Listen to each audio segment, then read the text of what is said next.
Visa অনেক সময় cancel হয়ে যেতে পারে।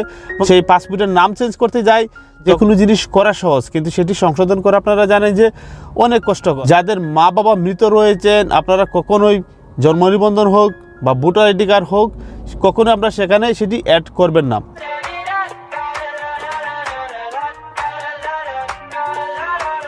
ভোটার আইডি কার্ডে ভুল অথবা জন্ম নিবন্ধনের ভুল, এটি কিন্তু বাংলাদেশে কমন একটি বিষয়।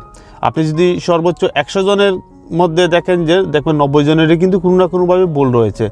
এর প্রধান কারণ হচ্ছে গিয়ে আমাদের উদাসীনতা, এবং যারা এই জন্ম নিবন্ধন অথবা ভোটার আইডি কার্ড তৈরি করেন তাদের উদাসীনতার কারণেই কিন্তু এই ভুলগুলো হয়ে থাকে। এবং দেখা যাচ্ছে যখন আমরা ই পাসপোর্ট বা পাসপোর্ট করতে যাচ্ছি, তখন আমাদের যে তথ্যগুলো রয়েছে, যে ডকুমেন্টসগুলো রয়েছে, সেই ডকুমেন্টসের সাথে আমাদের কোনো মিল নেই, যার ফলে কিন্তু আমাদেরকে অনেক ভোগান্তিতে পড়তে হয়। তো এই বিষয় নিয়ে আজকে আলোচনা করবো এবং সুন্দর একটি সমাধান দেওয়ার চেষ্টা করব। এবং আপনারা যদি দেখার পথ অনুসরণ করেন, অবশ্যই আপনাদের ভবিষ্যতে আর সাফার করতে হবে না। আপনারা দেখছেন Ashik drama zone YouTube channel এবং ফেসবুক পেজ ভাইরাল করুন।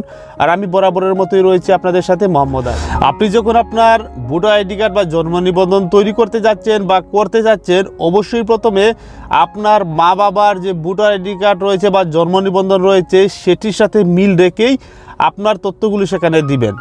সেগুলো যদি না করেন, তাহলে ভবিষ্যতে গিয়ে আপনাকে বড় ধরনের বিড়ম্বনায় পড়তে হতে পারে। কেননা দেখা যাবে আপনার মা বাবার নাম এক, বা মা বাবার আগে রয়েছে, মায়ের নামের আগে রয়েছে মুসাম্মদ, বাবার নামের আগে রয়েছে মোহাম্মদ, কিন্তু আপনার যে ডকুমেন্টস সেখানে রয়েছে শুধু ওনার নাম, কিন্তু মুসাম্মদ কিছুই নেই।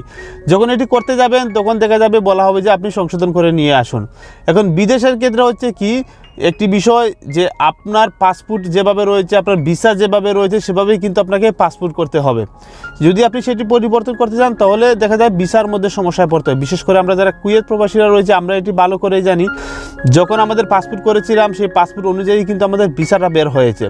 এখন যদি আমি আমার সেই পাসপোর্টের নাম চেঞ্জ করতে যাই, তখন কুয়েতে আমাদের ভিসার মধ্যে একটি সমস্যাও বেশি রয়েছে। ভিসা অনেক সময় ক্যান্সেল হয়ে যেতে পারে, এবং এটি তৈরি করতে হলে খারিজিয়া তৈরি করতে হয়। খারিজিয়া করে তারপর যে কুয়েতের যে স্বরাষ্ট্র মন্ত্রণালয় রয়েছে, সেখানে মানে বিভিন্ন ধরনের প্রসেসিং করে কিন্তু সেটি আপনাদেরকে সমাধান করতে হবে।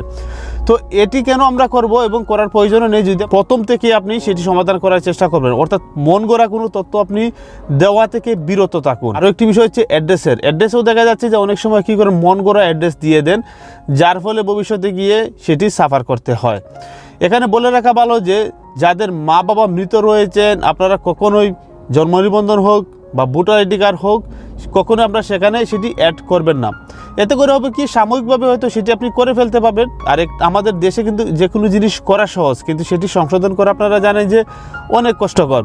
অনেকেরই দেখা যাচ্ছে যে বিশেষ করে কুয়েতে যারা রয়েছেন বা মধ্যপ্রাচ্যের বা যে কোনো বিদেশে আপনারা যারা রয়েছেন, যখন আপনি ই পাসপোর্ট করতে যাচ্ছেন, আপনারা অনেকেই জানেন যে মা বাবার নামের আগে যদি মৃত লাগানো থাকে, তাহলে কিন্তু সেটি তারা অ্যাকসেপ্ট করছে না।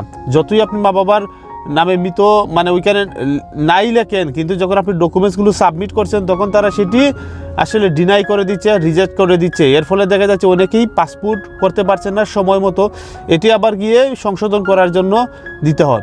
আবার সংশোধন করার ক্ষেত্রেও দেখা যাচ্ছে অনেক ধরনের বিড়ম্বনা। অনেক সময় দেখা যায় যে পাসপোর্ট অফিসগুলোতেও কিন্তু এই ভুলগুলো হয়ে যায়, বা আপনি যতই সঠিক তথ্য দেন না কেন, সেগুলো কিন্তু দেখা যায় যারা লিখে নিচ্ছে বা যারা টাইপ করছে, তারা কিন্তু সেটি ভুল করে। তো এরকম ভুল হলে সাথে সাথেই আপনি কমপ্লেন দিবেন এবং বলবেন যে এটি সমাধান করার জন্য।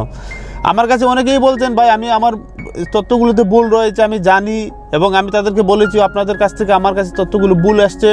তখন তারা বলছে যে সমস্যা নাই, ভবিষ্যতে এটি সমাধান করা যাবে। এটি আপনি কখনোই করবেন না। যদি এরকম কেউ বলে থাকে, আপনি সাথে সাথে অফিসে গিয়ে যোগাযোগ করুন। কেননা উনি বলে দিচ্ছে ওনার মুখের কথা, কারণ উনি এটা ভুল করেছে। কিন্তু আপনি যখন এটি সমাধান করার জন্য যাবেন, দেখা যাবে আপনার কাছে উনি বা ওনার মতো অন্য একজনই আপনার কাছে এসে সব ধরনের ডকুমেন্টস চাইবে। যখন আপনার কাছে ডকুমেন্টস থাকা সত্ত্বেও কিন্তু সেটি সমাধান করা এত সহজ হবে না।